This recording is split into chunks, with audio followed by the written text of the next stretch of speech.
Welcome to another episode of Story Secrets. I'm Father Roderick. I'm a priest and I'm a geek, and I love to share with you the deeper layers of the stories that we love so much. And today I want to do a retrospective review of the entire first season of The Bad Batch. The Bad Batch, of course, as you know, is a spin-off series. It came after the Clone Wars. In fact, we already got to know the Bad Batch during the Clone Wars in the last season, but they continued their storyline and introduced a new clone who joined the Bad Batch, and that, of course, is Omega. The second season of the Bad Batch has just launched, and I will be doing reviews of the second season as well, but I will bundle together a couple of episodes because the individual episodes are pretty short. So I don't know if it's worth doing like an episode every single week, but maybe I'll do what I did with Andor and also with Obi-Wan Kenobi. I'll just divide the entire season into a couple of chunks, and then I'll have a little bit more to talk about. But before I want to start my review of season 2, I first just want to go over season 1 because I never shared with you what I thought about season 1, and there's so much that I loved in season 1 of The Bad Batch. Now, in order to do that, what I want to help us refresh our memory by going over everything that happened in the first season. And once I read through the summary of season 1, I realized it's actually quite a bit. This is not just a fluff animated series just to fill the gap between live action series number 1 and live action series number 2. Now, this story, I think, stands on itself. It also steps away from the themes of the Clone Wars and becomes its own thing. And I think they, especially in character development, did some tremendous things. And I want to go over the entire season and then comment upon it. In order to help me refresh my memory and yours, I want to use a summary that I found on the website collider.com because a lot of the summaries just go episode by episode, become super long because there's so many episodes and not everything is as important. As usual with a longer series like this with many episodes, some of them are super important for the overall story, and some are more episodical and it's just a little side quest. So this summary does a good job kind of highlighting the overall storyline of the entire first season. So let me just read, first of all, a little bit about how this Bad Batch became a series on its own, because it wasn't planned like this. This originally was a 4-part storyline that was meant for the Clone Wars. Now, the Clone Wars, of course, was started by George Lucas. He came up with the idea. He provided a lot of the ideas. But then, after a number of seasons, Disney took over Lucasfilm. And so everything was in jeopardy. What would they continue? They were focusing a lot on giving us new theatrical releases because they thought that would be the future of Star Wars, these big budget movies. And then they started to discover, oh, wait a minute, no, this is not working out the way we thought it would. Let's refocus on television shows. And then, of course, they were already developing this idea of doing a subscription service, which ultimately turned into Disney Plus, and they needed content.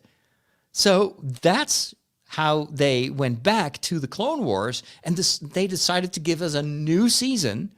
And instead of just giving us almost like an extra, which I think they did after season 6 of the Clone Wars, they actually gave us some extra on the Blu-rays. There was an outline of what they wanted to do with the Bad Batch, but never were able to materialize because of the takeover by Disney. But once season 7 of the Clone Wars got the green light, they brought that storyline back in. And then they, after the success of season 7, Dave Filoni was already thinking of, we should do a spin-off. And back then, this is about 2-3 years ago almost, when I talked about this theory of mine. This was right when COVID started to make it almost impossible to do anything but very small scale productions. So for Disney Plus, that has actually been a huge incentive to reinvent Star Wars and to reinvent storytelling and focus more on these smaller productions with the use, of course, when it came to action, live action storytelling, with the use of the volume with these digital sets, which allowed them to make something that looked very big budget, but actually only had a few people on set every time. So they were able to minimize the risks of contamination with the COVID virus at the time. And then I was also thinking, well, because they had to postpone a lot of the plans for new theatrical releases, we haven't had a new Star Wars movie for years, and it will still take maybe 1, maybe 2 years before we actually can go back to the movie theater to watch a Star Wars movie. They had extra resources. They had talent that is working for Lucasfilm that they needed to use, and so that's how they started The Mandalorian. They started to develop the Book of Boba Fett spinoff. Andor maybe wasn't at the time, but when they started developing for TV, maybe Andor was not yet on the radar, hadn't been greenlit. And so I just theorized that maybe they are giving us this spin-off because it will help them fill the channel, fill Disney Plus with new Star Wars content without them having to constantly churn out new live action series, because that's precarious. They need to watch over the quality. And with The Bad Batch, they could go back to all the talent that they have in-house, all the storytellers, the animators, the process. They know what it costs. They know how much time it takes. So as a production, it was actually an obvious thing to do. And since all the development of the animation and the character models and the landscape and whatnot, all that had already been done. They had invested so much money into the Clone Wars series that they could now reuse a lot of those resources for a relatively cheap production, The Bad Batch. And they could even kind of test it out in that last season. And I'm sure that they did audience reviews, like, how did you like The Bad Batch? Would you be interested in more stories? And then probably a lot of fans said, yes, give us more. We love these guys. And that probably led to a pretty fast tracking of this whole project of The Bad Batch. So now we have the second season already of The Bad Batch, and something tells me that they're probably going to continue this for a couple of more years, because there's so much potential in the storyline. So from a 4-part idea, this materialized into a full-fledged season of, 16 episodes? Filoni, of course, being the main showrunner, you could say. And the show itself followed these 5 clones. As you know, they all originally stem from the genetic material of Jango Fett, the father of Boba Fett. And on Kamino, they were growing these clones in huge numbers to help the Republic against the Separatists. And of course, all that got thwarted with Order 66 and the Emperor taking control, not just of the Republic and rebaptizing it into the Empire, but also the clone armies became a huge asset in Palpatine's plans to rule the galaxy, and he needed that clone army. Now, what I love about The Bad Batch is, of course, and this was pre-established already in the movies, in the sequel trilogy, that sometimes this cloning process will go wrong. We discovered, spoilers if you haven't seen the sequels yet, but that Snoke, for instance, was just a clone. He was just one of many, many clones that they try to grow as a new body for the resuscitated Emperor. Very unnatural methods. And so we see, I think it's in the last movie, when Kylo goes to this strange, what was the name of that planet again, where it's all super dark, and he enters into the dungeons of where the Emperor ultimately is discovered alive, and he walks past these clone tubes, and you see all these deformed versions of Snoke. So this establishes that this whole cloning process wasn't as clear-cut as you might think, and that they were experimenting with clones to see what else they could do with this technology. And of course, they used the knowledge of the Kaminians. How do you call these people? These aliens with the long necks on Kamino. They used their clone knowledge, probably to help them also develop clones that would ultimately give a new body to Palpatine.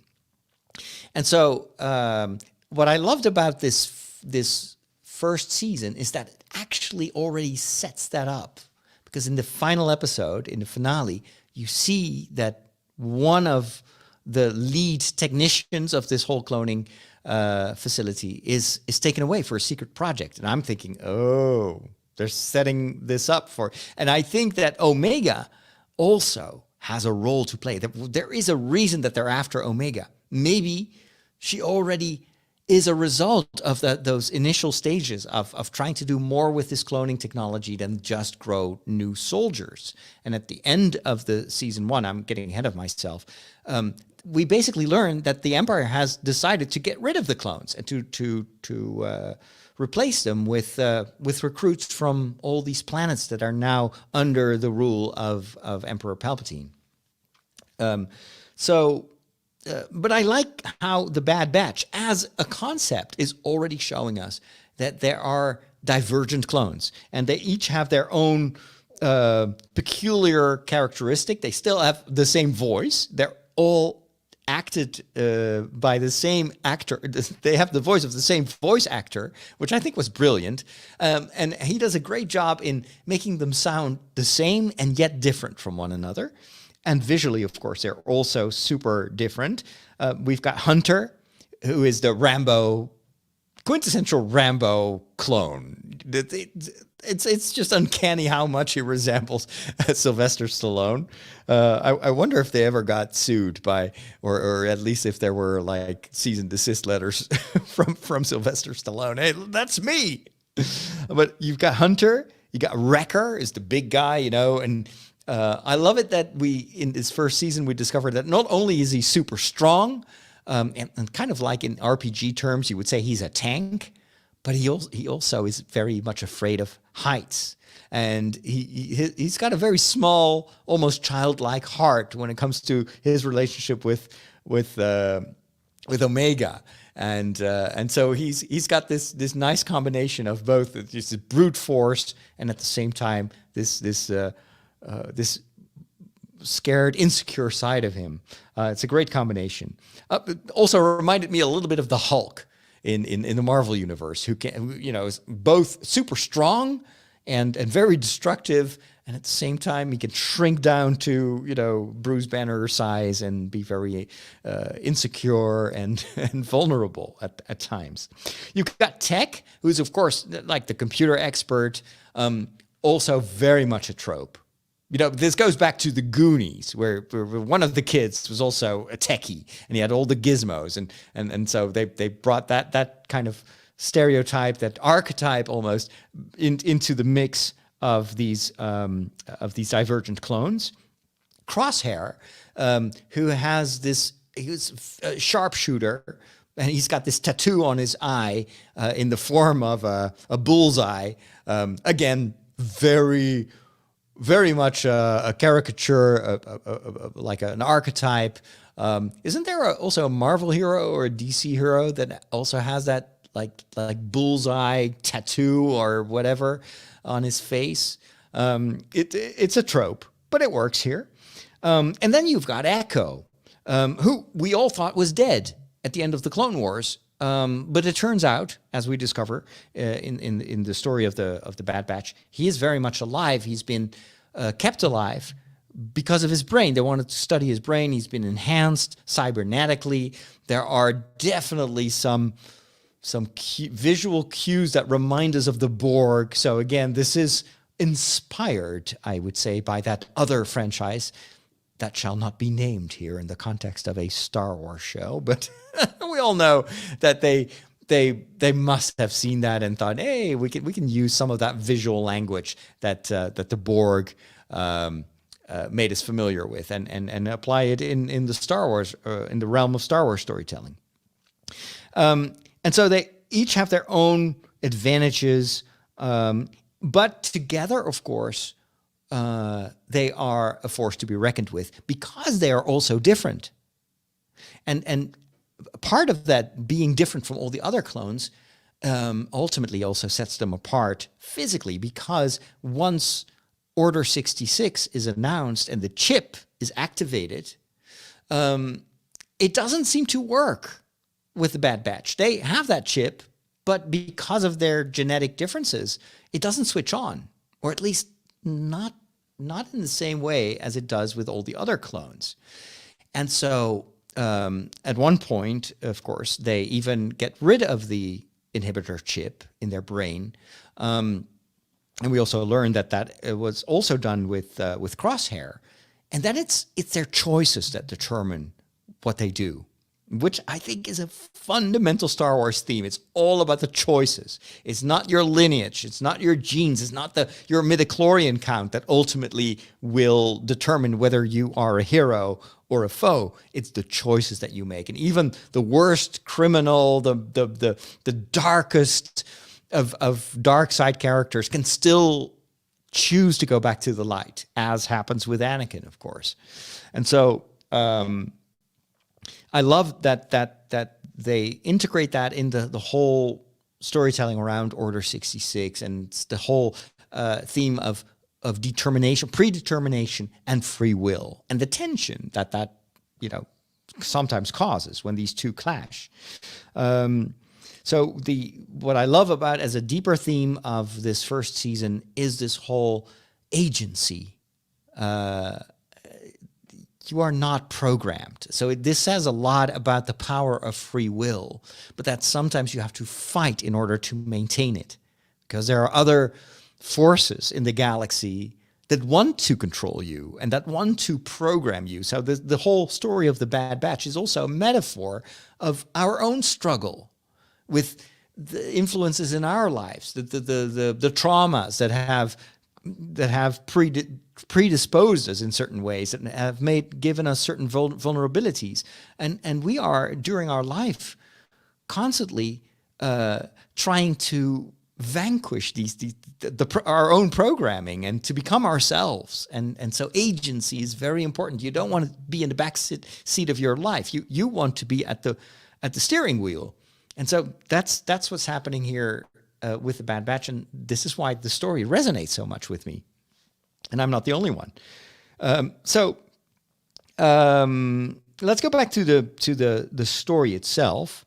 Of course, all these different clones of the Bad Batch having their own quirks and skills is something you also see in classic war movies like The Guns of Navarone or The Dirty Dozen, I should say.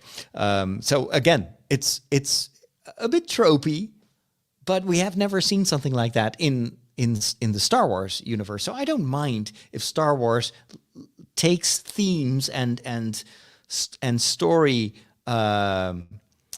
threads or story structure from other movies. That's what Star Wars has done from the beginning. If you look at The New Hope, it's full of tropes.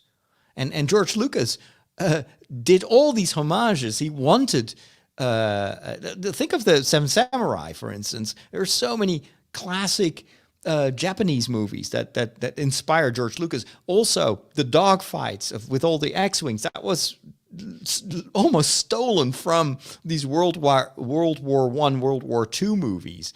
And it would sometimes be like visually almost copied, the way in which the X-Wing fighters move, etc.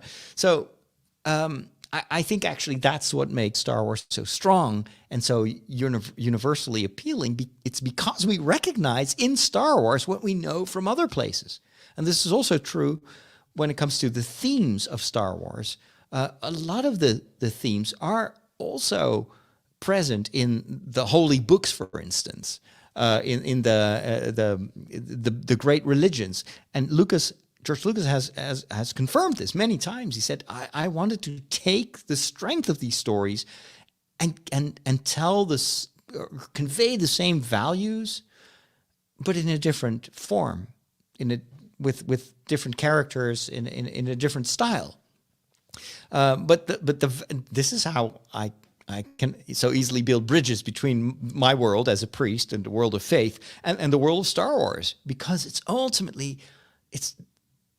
these two worlds tell the same type of stories, and it's always about our choices, our responsibilities, our values.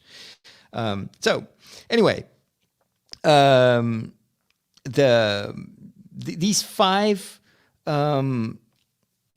members of the Bad Batch are tracking down Saw Gerrera, who is, in the story of the Bad Batch, just beginning to build this movement, this rebel movement, that we will also later on meet again in Andor and in Rogue One. But this is the very early beginning. And so they then discover that what Tarkin asked them to do, which is to get rid of insurgents, people that resist the Empire, that in fact these are not insurgents; they're just simple refugees, and that is the moment where their conscience helps them to resist their programming. And that's where 4 of the 5 decide to step away from their mission and to disobey Tarkin and to not do what soldiers are supposed to do, which is to follow orders. A good soldier follows orders. This is what not Bullseye, but Crosshair keeps repeating. A good soldier follows orders. This is how the clone troopers have been programmed. And that was also their strength. It's just like they're all following the same orders. And that unity is what gives the clone army such incredible strength. But it's also their weakness. Because what if those orders tell you to do immoral things? This is where the Bad Batch touches upon such a fundamental theme. Like, if I translate that to my own life as a priest, I have promised the bishop who ordained me and his future successors, which of course I didn't know at the time, obedience. So it means that if my bishop decides to send me to a certain parish, or like in my case, he has ordered me to work in the media, I have to obey. But that obedience, of course, also has its limits. What if I would have a bishop who would ask me to do something immoral, and he would just say, well, you promised full obedience. I tell you to go rob this bank for me, or to, I don't know what immoral thing. Then, of course, I have to obey my conscience, not the order. So a good priest is obedient, I would say, obedience to a certain extent, as long as it is serving the good of the church, and as long as it's moral. But if my conscience tells me this is not good, this is wrong, morally wrong, I have to speak up. And I have the obligation to answer to my conscience above answering to my bishop. But of course, only in situations where the orders would be immoral. That's what's happening here in the beginning of the Bad Batch Season 1. They decide to follow their conscience instead of their programming, except for Crosshair. He is the only one who says, no, I am following orders. And that's where the family falls apart. And it is Crosshair who steps away from the Bad Batch. Even though from the perspective of Crosshair, he feels like these 4 other brothers of him are abandoning their duty, so they excommunicate themselves. It's all a matter of perspective, Obi-Wan Kenobi would say. And of course, all this will come back towards the end of the season, which is also brilliant, how the overall story arc is not just about the crazy adventures of these rogue soldiers. No, it's ultimately about family, and a family that falls apart and then tries to come together again. But they can only become a family, one family again, if Crosshair also, follows the same values. And so there's still a road ahead, I think, for Crosshair. But let's not get ahead of ourselves. Let's continue the story. We also meet Omega, who is on Kamino, and she is a female clone. So that means that her genetic makeup is also different from all the other clones that are based on Jango Fett. Why is it a girl? It doesn't really make sense. What's also a bit of a mind warp is that she is actually older than the members of the Bad Batch. They say so, literally. They say she was made before we were made. So technically, she is older than we are. These are full grown ups, and she's still a child. So that is very, very weird. Also, how is it possible that she is a girl, whereas all the other clones are male? Why is she different? Why was she created? Why did they keep her alive? Because we've seen in the third sequel movie that faulty clones were also just destroyed. Why didn't they destroy her? What's the bigger issue there? Why is her hair similar to the hair of Palpatine? I don't know. They're setting something up. I'm sure that Dave Filoni knows exactly why she is part of the story. It's not just a gimmick, but I think that we'll only discover much, much later on. Maybe not even in the second season. Anyway, she is very important, and she becomes a member of the team because she too has her unique abilities that are not on the technical level because she's still a child. She has to learn a lot of things, but she's at the same time, she has a certain wisdom.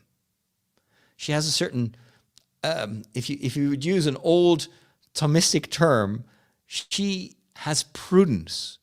And at the same time, she has courage. So sometimes so prudence is a virtue that holds you back when it's necessary. And at the same time, she also often breaks the rules when she feels that that's the courageous thing to do. That's the moral thing to do.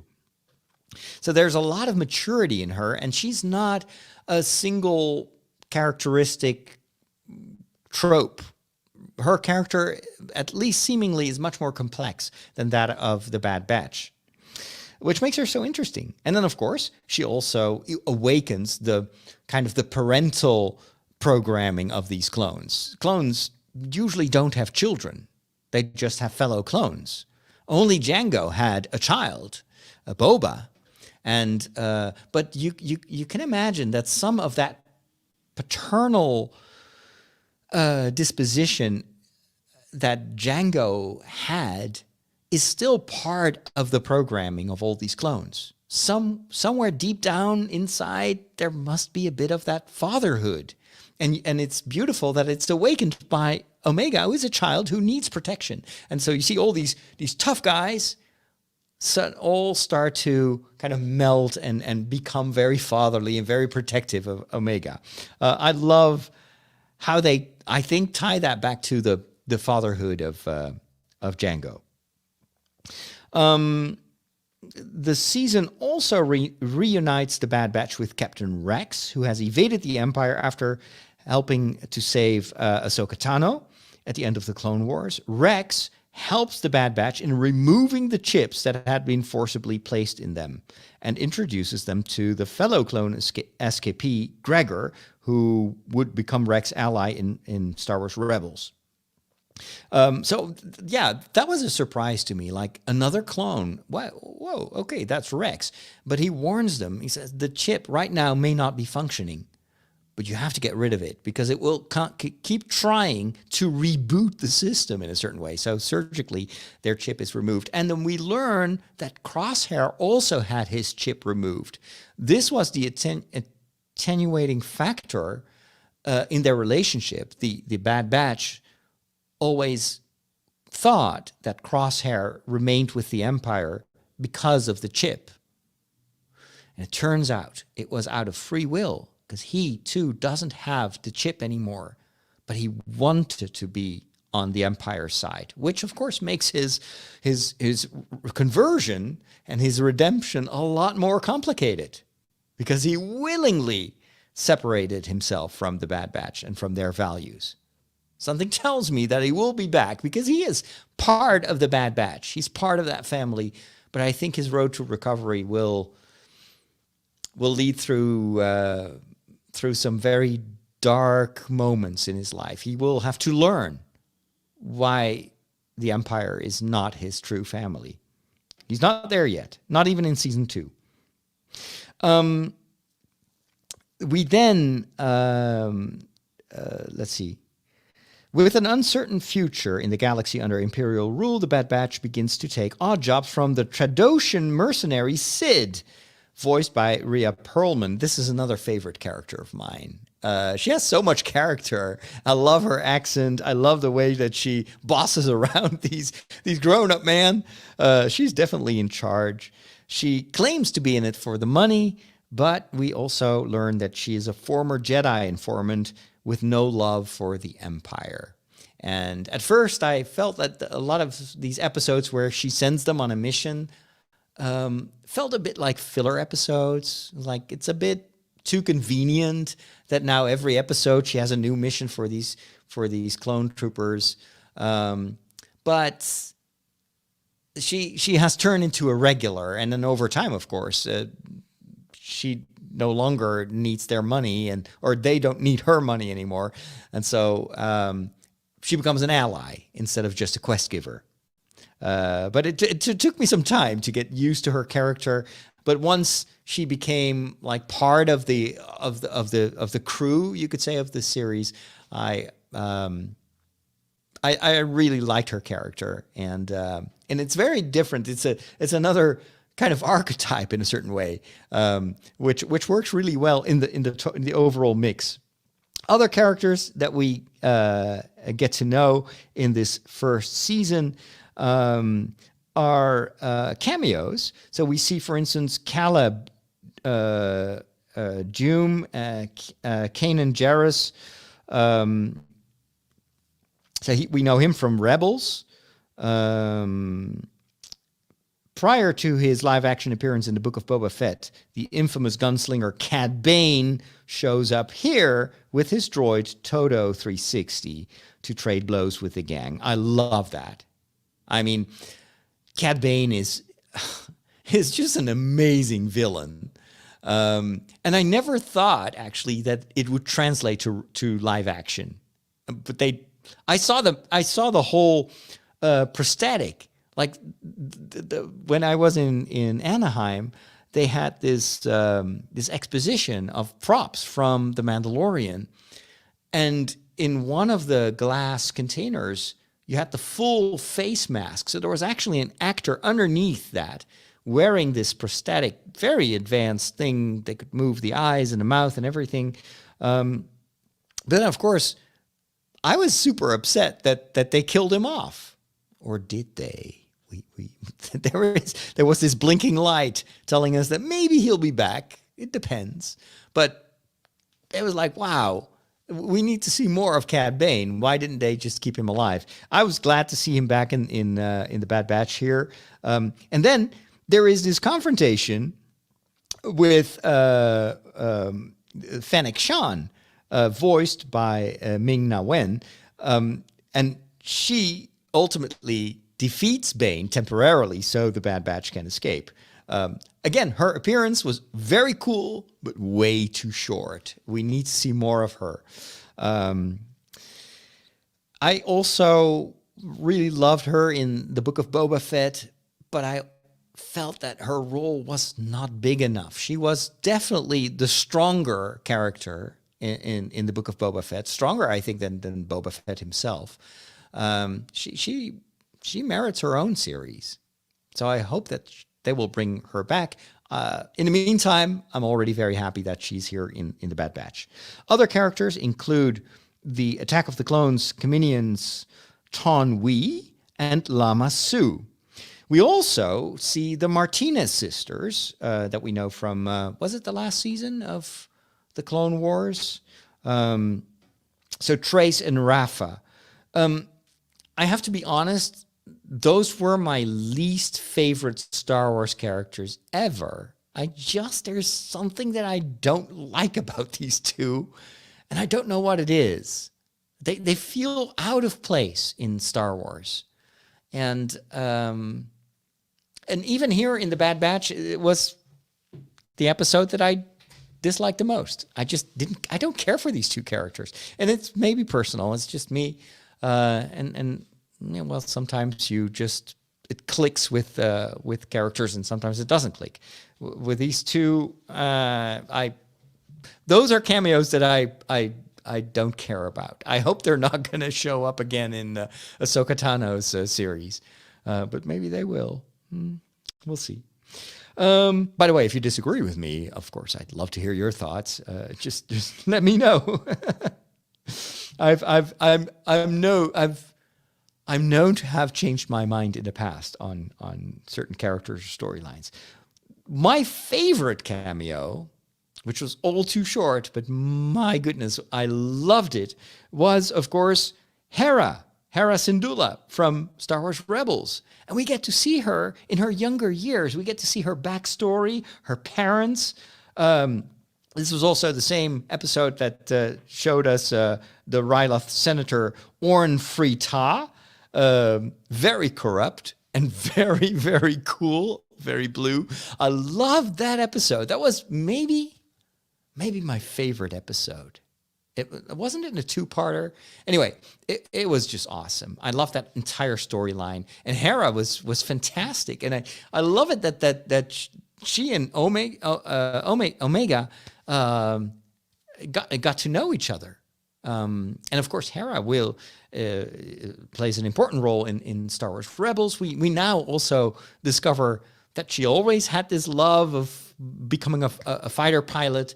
So we get a bit of backstory, and we know that she's also going to be back in the Ahsoka series.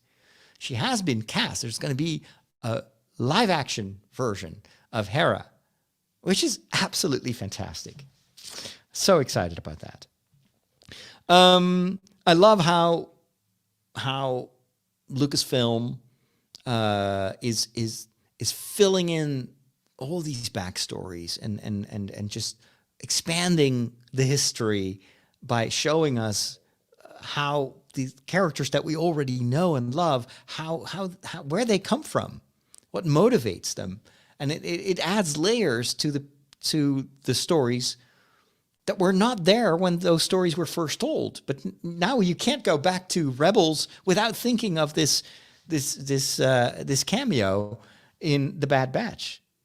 Whereas chronologically, of course, the Bad Batch is made long after they finished doing Star Wars Rebels. All right, on to the story again. A critical mission. One of the revelations that the Bad Batch makes during a mission for Rex is that the Empire intends to retire the clones and have them replaced with conscripted soldiers that are brainwashed to serve the Empire. The old clones, who age at half the rate, will simply die out, and the new Imperial Army will be under the direct control of Emperor Palpatine. And this shows how much Palpatine is all about control, just as Tarkin is all about control. They feel that the fact that they have to order these clones from Kamino, from the clone facilities, there is another party that has a certain power over these clones. They have to be paid, etc. And so it's a liability for the Emperor, who wants total control. And so we finally get to see what happens to the planet Kamino, or at least to the clone facilities on Kamino. They are completely destroyed, which I think is different from what happens in the old legend stories about Kamino, like the stories that are no longer canon. But here, during the Bad Batch, and that makes also the Bad Batch almost essential viewing. This is not just a spin-off, like you watch it or you don't watch it. No, it's super important what we see here. Kamino, the clone facilities, are destroyed by the Empire. It's Tepoka City. And the Bad Batch and Omega barely make it out. This is all in the final 2 episodes, I think, of the season. And I was on the edge of my seat. It was amazing. By the way, did you also notice that secret corridor, that underwater flight corridor that connects them to the little island where their ship is, that looks very similar what they did in the prison on Andor, where you have these big tubes? This looked almost identical, and also reminded me of the underwater tubes in Obi-Wan Kenobi, where at one point even they get destroyed and the glass walls are cracking, and Obi-Wan has to use the Force to keep it from collapsing. It was interesting to see that same visual imagery here in the final episodes of the first season.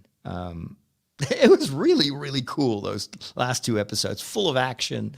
And also, at the same time, making room for that whole story, family story arc with Crosshair. And then Crosshair seemingly wants to somehow give his brothers another chance. It's a very interesting mix of action and also emotion.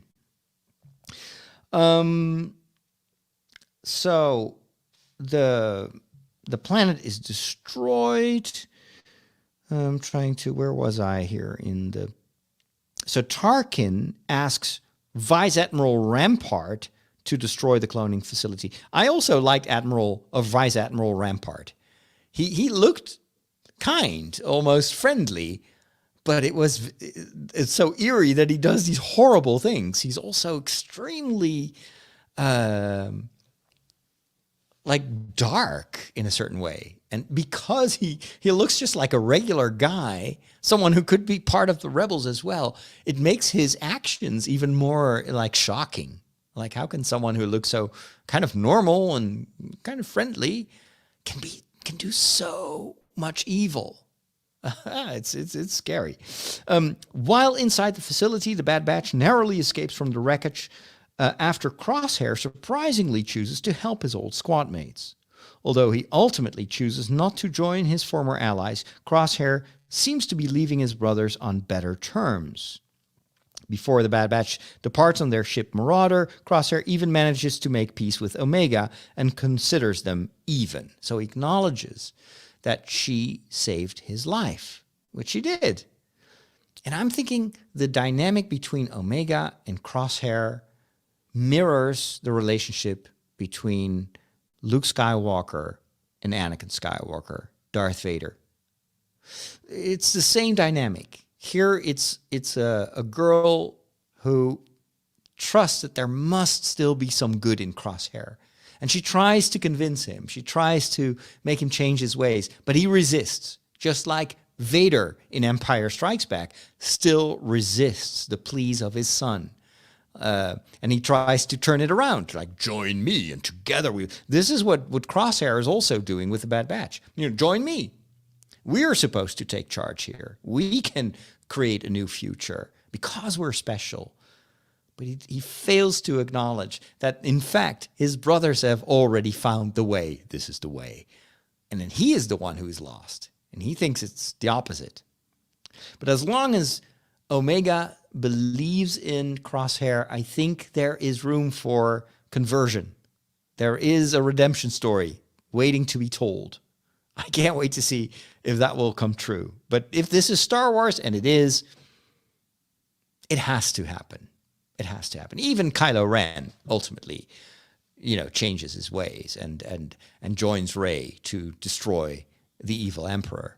And so it's so classic Star Wars that I think that's what they have in store for Crosshair.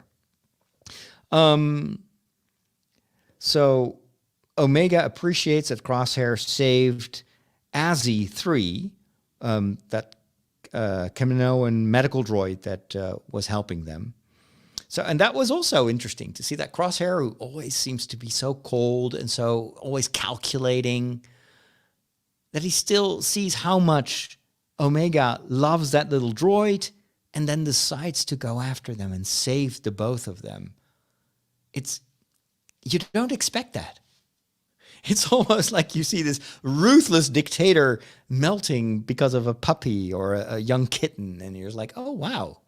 I guess there is still some good in there, because if a little droid and a lot of these smaller droids, they behave like pets, they behave like kittens or puppies.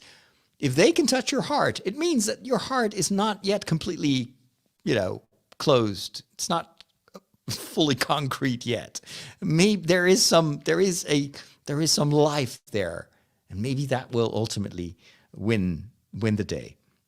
While the cloning facility may be destroyed, the Empire isn't letting all the Kaminoans, I still don't know how to pronounce that, go quite so easily. The chief medical scientist for all of Kamino, Nala C, is a maternal figure for the clones that actually helps them during their initial escape. Curiously, Nala C is brought to a secret Imperial facility for a top secret project. Pum, pum, pum. This, of course, is going to be one of the main ingredients of Season 2. We will discover more about what the Empire is planning for the future, maybe not of a clone army, but definitely the cloning technology. And something tells me that Omega and Palpatine are all kind of part of that, whatever it is. It's going to be really interesting, but we're definitely going to see Nala C back again in Season 2. But of course, they need to give us some good reasons what this secret project is. It's not the Death Star, obviously. That's another one of those big secret projects. But this has to be something else, something more elusive. All right, so final wrap-up, final assessment of Season 1. I thought it was a very well-balanced story, a lot better than, for instance, the first 2 seasons of the Clone Wars that were very uneven. There were lots of filler stuff there. It took, I think, 3 seasons for the Clone Wars to finally, discover what it wanted to be. And even then, later on, you would have these filler episodes. The Bad Batch shows how much they've learned from the Clone Wars series and how much they've perfected their storytelling. There's almost no filler in this first season.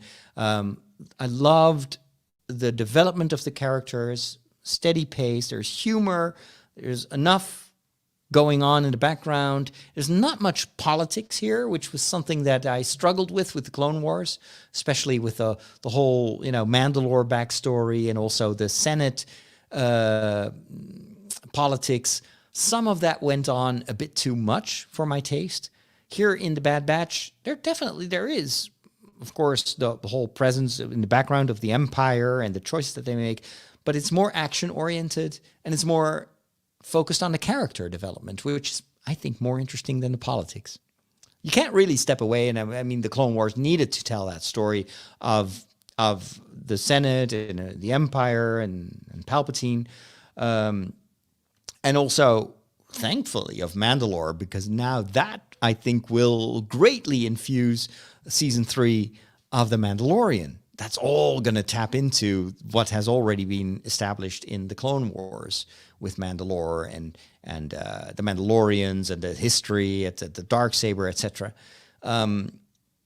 But here, that's not why they're telling this story. This is, I think, ultimately very much about family, and the theme of family is important, and how to heal a family that is broken, which is also super pertinent in our times where so many families, maybe even the family that you belong to, are broken and are dysfunctional, maybe even.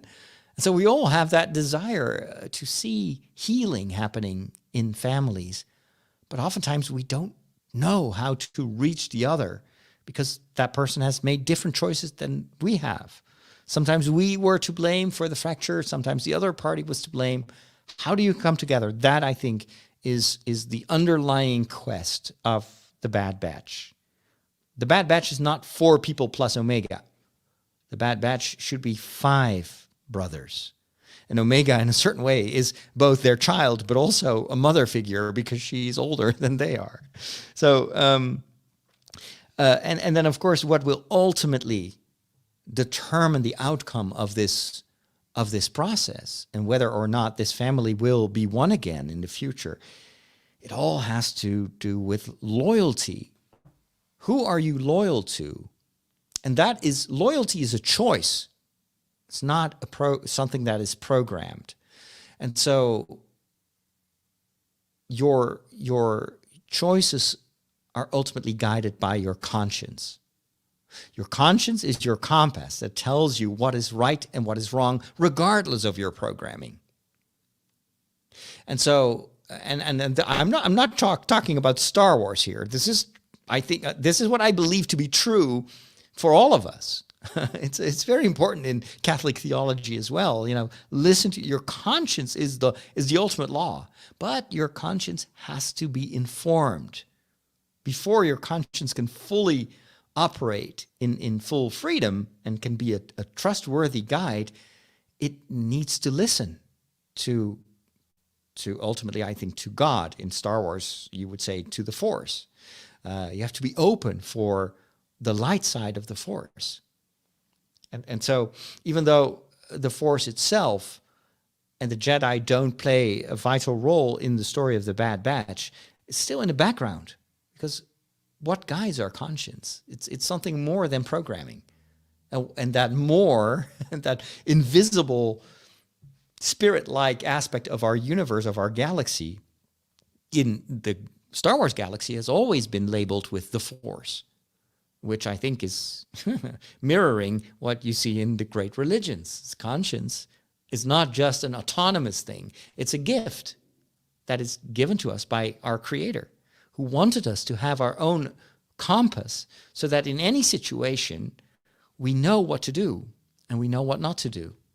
But consciences can also be suppressed, can also be broken because of programming that tries to overrule our conscience. That is the big theme of the Bad Batch, and that is, I think, what makes this series stand out so much in terms of storytelling.